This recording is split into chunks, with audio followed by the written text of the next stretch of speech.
তো গাইস আপনাদেরকে একটা কথা বলি, আমি কিন্তু আজকে আসছিলাম ধুপরি, কারণ আজকে আমি যাইতেছি হলো গোলগঞ্জ। কারণ গোলগঞ্জে আমার কয়েকটা ভাই বন্ধু আছে, তাদেরকে নিয়ে আজকে ভাবতেছি তোমার মুসলিমের ধর্ম অনুযায়ী যেটা আমার ইজতেমা হইতেছে, তো আমরা ওই ইজতেমায় যাওয়ার জন্য একটা প্ল্যান করছি।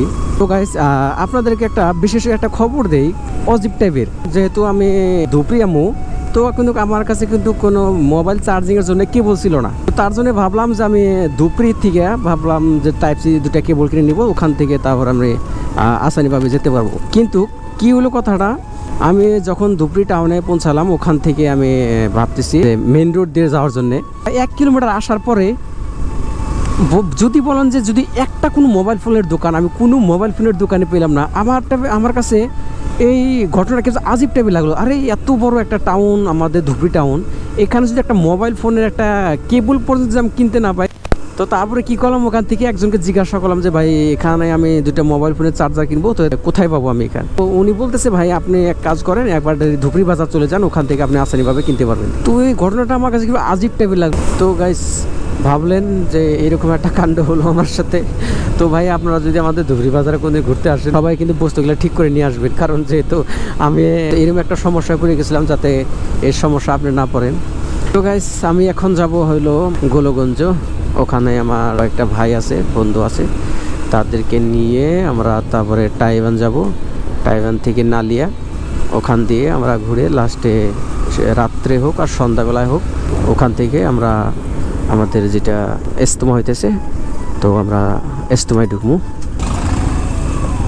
সাইড দিয়ে রে ভাই, সাইড দিয়ে কি সব তার রাস্তাঘাট, জানি না কি হবে। আর আপনাদেরকে আমাদের বাড়ির থেকে ধুপরি আসা তো আমি বলকে এই জন্য দিতে পারি নাই, কারণ আপনাদেরকে প্রথমে বললাম যে আমার গোপ্রো আর মোবাইল একদম অফ হয়ে গিয়েছিল, আমি কোনো কিছু সার্চ করতে পারিনি, সেই জন্য আপনাদেরকে আমি কিছু আপডেট দিতে পারিনি। তো আমি ধুপরি বাজার থেকে যখন আমার কেবলগুলি কিনলাম, তারপর থেকে আপনাদেরকে আমি ভিডিও করে দেখাচ্ছি। তো দেখেন ভাই, গেটটা খুব মজার লাগছে, চিনতে পারবো না নাই, তো আমার লোকেশনের সাহায্য নিতে হবে।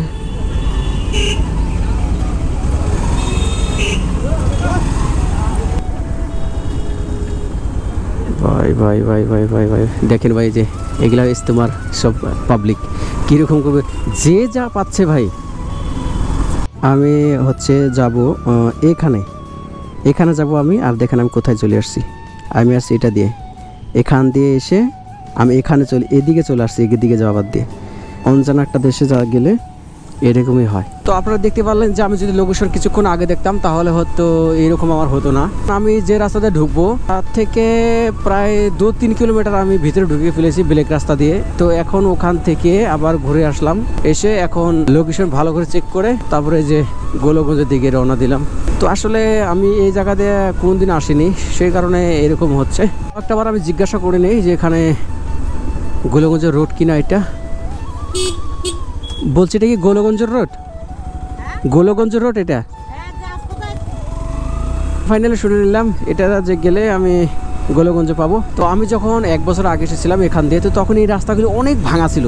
1 বছরের মধ্যে দেখেন কীরকম পরিবর্তন করে ফেলেছে। এই জায়গাতে অতটা স্পিড যাওয়াই যেত না, হাইয়েস্টে 40-50-এ যাওয়া যেত বাইক নিয়ে। তো এখন রাস্তাটা দেখতে পাচ্ছি অনেকটা ভালো করেছে 1 বছরের মধ্যে পেয়ে গেলাম। আর এখন এখান থেকে যেতে হবে আমাদেরকে গাইখোয়া। আরে ভাই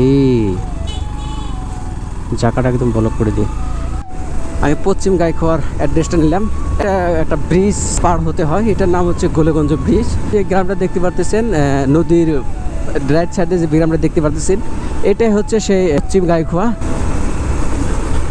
তো ফাইনালি সামনে একটা টার্নিং পাবো, ওই টার্নিং থেকে আমাদেরকে লেফট সাইডে যেতে হবে। এই দেখতে পারতেছেন, সেটা হচ্ছে সেই টার্নিং। এটা দিয়ে ডাইরেক্ট আমাদের যেতে হবে পশ্চিম গাইখোয়া। লক্ষ্মীমারি বাজার পার হয়ে অনেকটা দূর এসে বললাম। আর এখানে আছে কোথাও যাতে আমার ভাইটার বাড়ি, এটা হচ্ছে সেই বিল, যে বিলে আমরা আগে একদিন এসেছিলাম। পেয়েছি।